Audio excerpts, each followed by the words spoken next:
Doctor ortho Ayurvedic oil and capsule, अब दर्द भी घुटने टेकेगा। मध्य प्रदेश हाईकोर्ट का बड़ा फैसला, गौशाला कमाल मौला मस्जिद परिसर मंदिर घोषित। कोर्ट ने कहा विवादित परिसर का धार्मिक स्वरूप मंदिर का है। 2003 का एएसआई आदेश रद्द। सुप्रीम कोर्ट ने चुनाव आयुक्त चयन पैनल पर उठाया सवाल, कहा केंद्रीय कैबिनेट मंत्री का पैनल में क्या काम। जस्टिस दत्ता बोले निष्पक्ष तीसरा सदस्य समिति में जरूरी। संविधान पीठ को मामला भेजने पर बहस हुई। सीजीआई सूर्यकांत ने दिल्ली में फर्जी वकीलों पर चिंता जताई, कहा एलएलबी डिग्रियों की जांच के लिए सीबीआई आदेश पर करूंगा विचार। 30,000 वकीलों की सोशल मीडिया पोस्ट पर उठाई सवाल। शिवसेना विवाद से जुड़े मामले में सुप्रीम कोर्ट ने उद्धव पक्ष को सार्वजनिक बयानबाजी पर चिताया। कोर्ट ने मामले की सुनवाई जुलाई तक टाल दी। उद्धव ठाकरे ने शिंदे गुट को मान्यता देने की चुनौती दी है।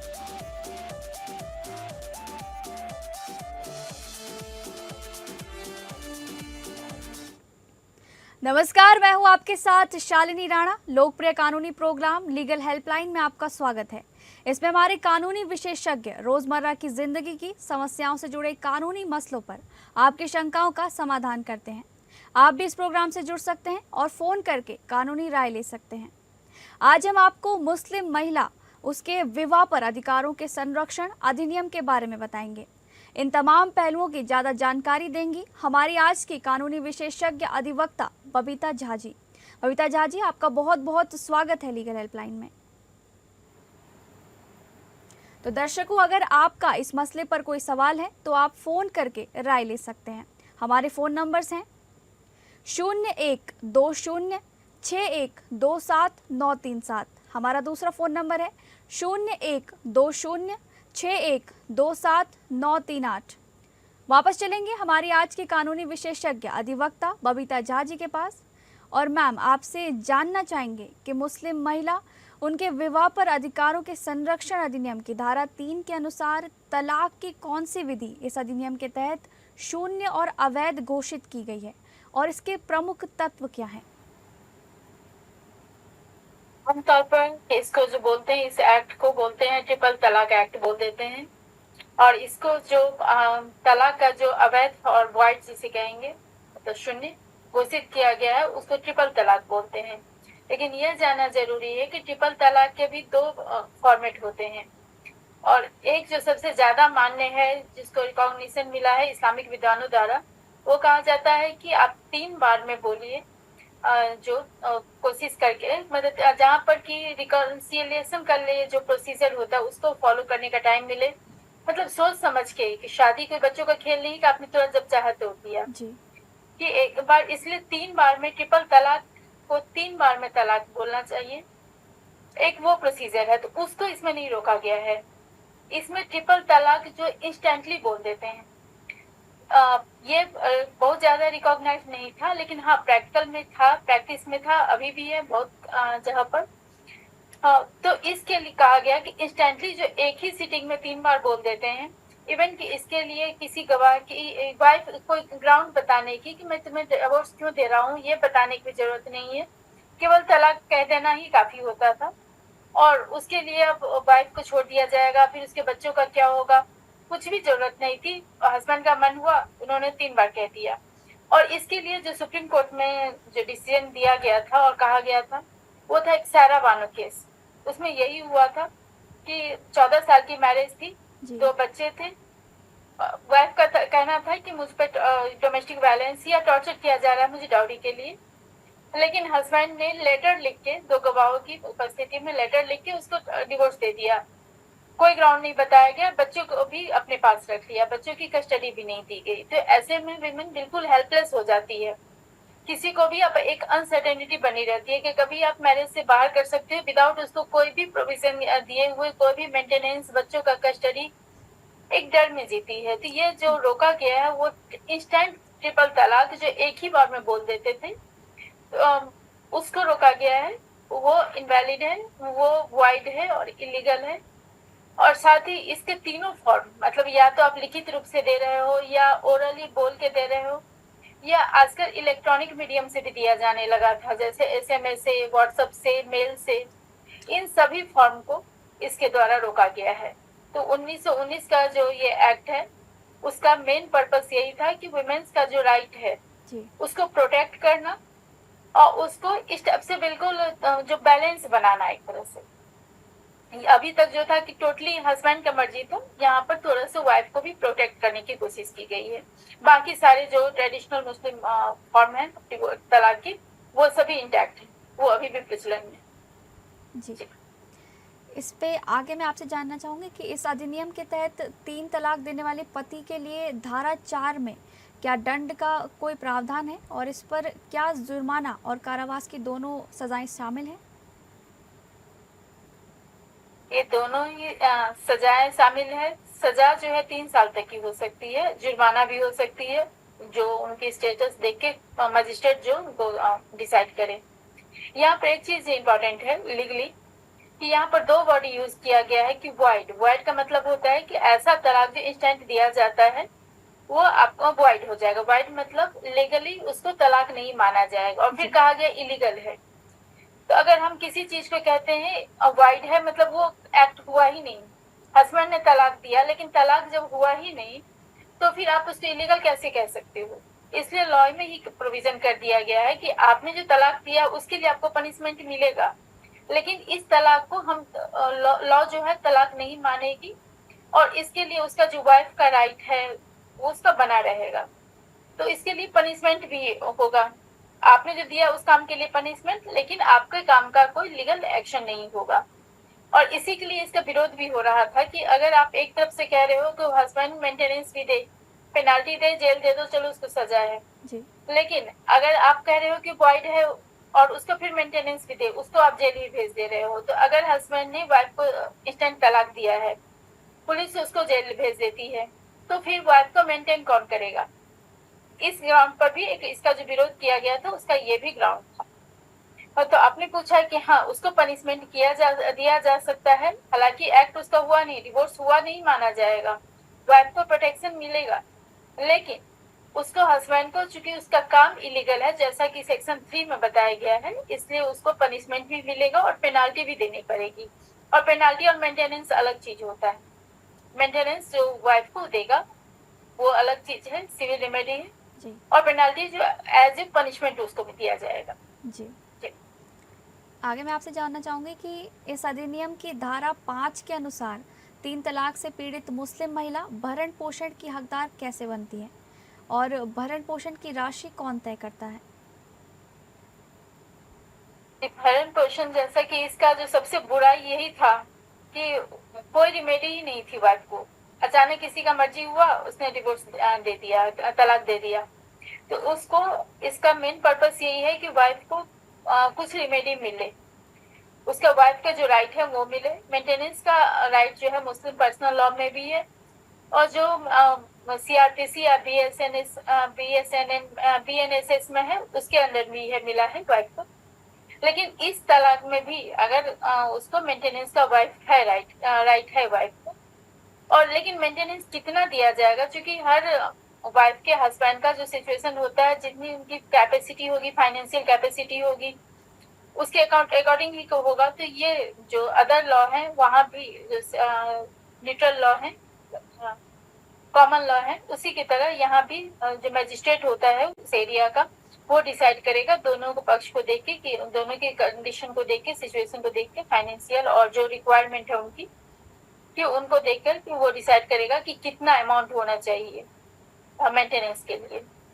जी बबीता जी, आगे मैं आपसे जानना चाहूँगी कि धारा 6 के तहत नाबालिग बच्चों की अभिरक्षा का अधिकार किसे दिया गया है इस अधिनियम में और मजिस्ट्रेट किन बातों पर विचार करता है?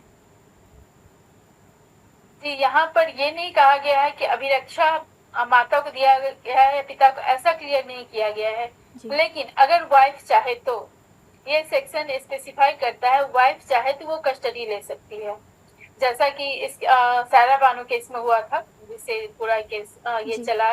पहले सुप्रीम कोर्ट ने डिसीजन दिया, फिर एक्ट आया। उसमें यही था कि उसके दोनों बच्चे, जिसमें एक बेटा एक बेटी था, हस्बैंड ने रख लिया और वाइफ को निकाल दिया। तो ऐसे में क्या होता है कि वाइफ में एक मेंटल ट्रॉमा रहता है, एक इमोशनल अनसर्टेनिटी रहती है कि आपने तो मेरा सब कुछ ले लिया, मेरे बच्चों को भी छीन लिया मुझसे। जी तो कोर्ट ने और इस सेक्शन ने ये कहा है कि वाइफ के पास ये राइट है, ये पावर उसको दिया, लॉ दे रहा है कि आप चाहो तो आप क्लेम करो कि मेरे बच्चे मुझे दीजिए, बच्चों की कस्टडी मेरे पास रहेगी। जब तक बच्चे बड़े न हो जाए, अदर कोई रिलीफ उनको ना मिल जाए, और डिवोर्स होता है या कुछ और होता है, बाद में कुछ सेटलमेंट होता है तो बात की बात है। लेकिन अगर यहाँ पर डिवोर्स उनको दिया जा रहा है, हस्बैंड ने देने का ट्राई किया है, तो उसमें उसको कस्टडी भी मांग सकती है अपने लिए, बच्चों के लिए, और मेंटेनेंस भी मांग सकती है अपने लिए और अपने पास से जो उनके बच्चे हैं उनके लिए। तो वाइफ को, अब ये नहीं है कि वाइफ को ही रखना है, लेकिन हाँ, वाइफ को ये पावर है, चाहे तो कोर्ट को कह सकती है मुझे मेरे बच्चे दिलवाओ। जी। तो आगे हम आपसे जानना चाहेंगे कि इसमें धारा 7 के अनुसार इस अधिनियम में अपराध संज्ञेय, गैर जमानती और शमनीय, इन तीनों शब्दों का व्यवहारिक अर्थ मैं आपसे जानना चाहूंगी। जब हम कॉग्निजेबल या संज्ञेय अपराध की बात करते हैं, इस शब्द का कॉमनली अगर हम यूज करते हैं क्रिमिनल लॉ में, इसका मतलब होता है ऐसा कोई अपराध, मतलब ये अपराध इस कैटेगरी की है तो पुलिस उसको अरेस्ट कर सकती है विदाउट कोर्ट के, मजिस्ट्रेट के प्रायर परमिशन के। लेकिन यहाँ पर एक थोड़ा सा डिफरेंस है अदर लॉ में और इस लॉ में। अदर लॉ में अगर सपोज कि किसी ने मर्डर किया, कोई ज्यादा सीरियस ऑफेंस का मतलब होता है संज्ञेय अपराध, कॉग्निजेबल अपराध, सीरियस ऑफेंस। तो अगर किसी ने चेन स्नैच कर लिया, लूट लिया, किसी को गोली मार दी, तो उसको क्या करेगी पुलिस, बिना मजिस्ट्रेट से पूछे उसको अरेस्ट कर लेगी। लेकिन अगर किसी ने तलाक दिया तो अपने आप पुलिस उसका अरेस्ट नहीं कर सकती है। अगर वाइफ कंप्लेन करती है, तो वाइफ या उसका कोई रिलेटिव, भले वो मैरिटल रिलेशन से रिलेटिव हो या ब्लड रिलेशन से, तीन को पावर दिया गया है। अगर वाइफ या उसकी तरफ से कंप्लेन किया जाता है तो इस एक्ट में पुलिस को ये पावर है कि हस्बैंड को अरेस्ट कर ले। कॉग्निजेबल यानी कि संज्ञेय अपराध का ये मतलब हुआ। नॉन बेलेबल का मतलब हुआ ये नहीं कि उसको बेल नहीं मिलेगा, बेल यानी कि जमानत मिलेगा हस्बैंड को, लेकिन कोर्ट देगी। अगर जमानती अपराध होता है तो पुलिस स्टेशन से ही पुलिस दे देती है, लेकिन हाँ, इसको कोर्ट के परमिशन से कोर्ट चाहे तभी देगी। एक कंडीशन और है इसमें, बेल देने के लिए कोर्ट जो है, हस्बैंड अगर बेल का एप्लीकेशन लगाता है तो वाइफ से पूछती है। अदर अपराध होता है तो वहां पर कंप्लेंट को बताया जाता है कि आप भी अपना रिप्लाई दे दो, लेकिन यहाँ पर स्पेशली कहा गया है कि आप वाइफ से पूछ के उसको सुनने के बाद ही बेल ग्रांट करोगे। ये नहीं कि बेल ग्रांट करना मजिस्ट्रेट की मर्जी है, लेकिन वाइफ को जरूर सुना जाएगा। अभी तक जैसे अनहर्ड थी, उसको सुनने का राइट नहीं था, अब राइट है। तीसरा आपने कहा कंपाउंडेबल और शमनीय, मतलब कि दोनों पार्टी मिलकर चाहे तो कंप्रोमाइज कर सकती है, कंप्रोमाइज तो सेटलमेंट कर सकती है। दोनों मिल लीजिए, मिल बैठ के सोचते हैं कि चलो हम डिवोर्स ही ले लेते हैं या साथ रह लेते हैं, कुछ उनका आपसी अंडरस्टैंडिंग होता है तो ये कोर्ट उसको परमिशन देगी, क्योंकि आखिर फैमिली मैटर है, ये सिविल नेचर का मैटर है। इसको क्रिमिनल बनाया गया है लेकिन सिविल नेचर का ही मैटर है, तो कोर्ट इस चीज को ध्यान रखेगी, लॉ भी इसको ध्यान रखेगा। लेकिन ऐसा अगर ये कोर्ट के परमिशन से होगा, मजिस्ट्रेट के परमिशन से होगा, इसके पीछे का पर्पस ये है कि ऐसे तो फिर वाइफ को प्रेशराइज कर दिया जाएगा कि तुम कंपाउंड कर लो, मैटर सेटल करके केस विड्रॉ हो जाएगा, केस खत्म हो जाएगा। इस प्रेशर से बचाने के लिए, दोनों के बीच बैलेंस रखने के लिए प्रोविजन कर दिया गया है कि अगर हस्बैंड एप्लीकेशन देता है कि मुझे सेटलमेंट करना है, तो वाइफ कोर्ट कहेगी कि हाँ मैं भी एग्री हूँ। कोर्ट को लगेगा कि दोनों की बात सही है, वाइफ पर कोई प्रेशर नहीं है, ये एग्रीमेंट सेटलमेंट के लिए रेडी है, कंपाउंड कर सकती है, तो उसे परमिशन देगा। परमिशन से ही होगा, इसलिए कंपाउंडेबल है, लेकिन with the permission of court और आफ्टर हियरिंग द वाइफ। ये दो कंडीशन है इसके। तो ये तीन टर्म के जो प्रैक्टिकल मीनिंग है वो इस लॉ के संदर्भ में। जी, तो बबीता झा जी, आगे हम आपसे जानना चाहेंगे कि इस अधिनियम के तहत एफआईआर कौन दर्ज करा सकता है? क्या पीड़ित महिला के अलावा भी उसके रक्त संबंधी या विवाह से जुड़े संबंधी भी शिकायत कर सकते हैं? इन कैटेगरी तो आपने बता ही दी। हाँ, ये कर सकते हैं। जनरली हमारे जो जनरल लॉ है, ये चूंकि स्पेशल लॉ है इसलिए स्पेशल प्रोविजन है। जनरल प्रिंसिपल ये होता है क्रिमिनल लॉ जो होता है वो स्टेट केस माना जाता है, जिसमें स्टेट केस लगती है। जो कंप्लेंट करता है या इंफॉर्मेशन देता है इसके अकॉर्डिंग इस क्राइम के लिए, वो बाद में गवाह की हैसियत से आता है, लेकिन केस उसका ये लड़ती है, स्टेट लड़ती है। यहाँ भी केस लड़ेगी स्टेट, लेकिन कंडीशन ये है, ऐसे रोड पर अगर किसी ने कुछ ऐसा एक्सीडेंट कर दिया, कोई भी वहां पर प्रेजेंट हो, वो पुलिस को फोन कर सकता है। लेकिन चूंकि ये फैमिली मैटर है, स्पेशल नेचर है इस क्राइम का, इस ऑफेंस का, इसलिए यहाँ पर वाइफ कर सकती है, तभी कोर्ट जो मशीनरी है, लॉ की लीगल मशीनरी एक्टिव होगी, केस इनिशिएट होगा। और वाइफ अगर किसी भी सिचुएशन में किसी भी कारण से नहीं कर सकती है, तो उसके जो रिलेटिव होंगे वो कर सकते हैं। तो एक तो वाइफ हुई, सेकेंड रिलेटिव हुए। और रिलेटिव के भी दो कैटेगरी है, जो ब्लड रिलेशन में हो, जैसे मायके वाले हो गए, या जो मैरिटल रिलेशन में हो।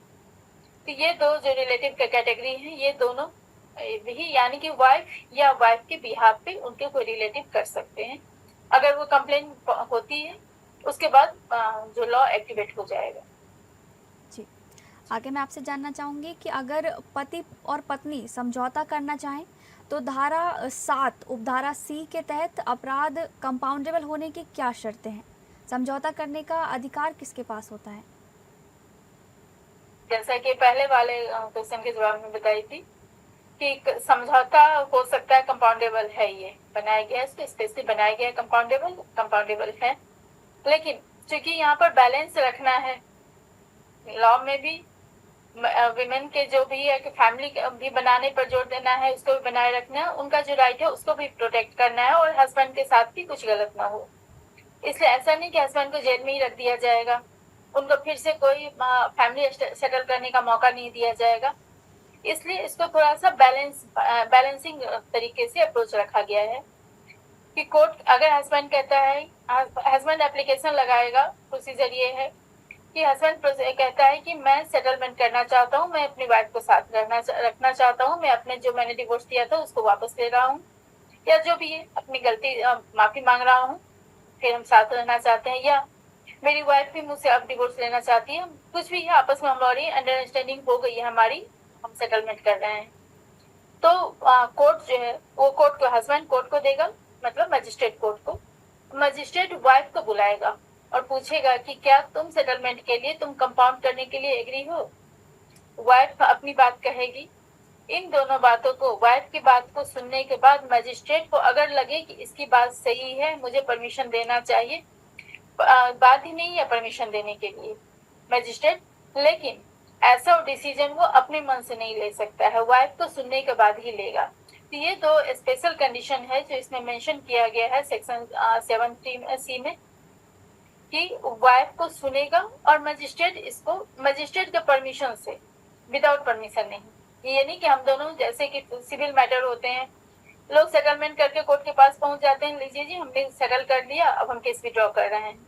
यहाँ पर ये नहीं होगा, सेटल करने के लिए भी कोर्ट से परमिशन चाहिए। कोर्ट से परमिशन लेके वाइफ की बात सुनने के बाद कोर्ट परमिशन ग्रांट करेगी, तभी ये कंपाउंड हो सकता है।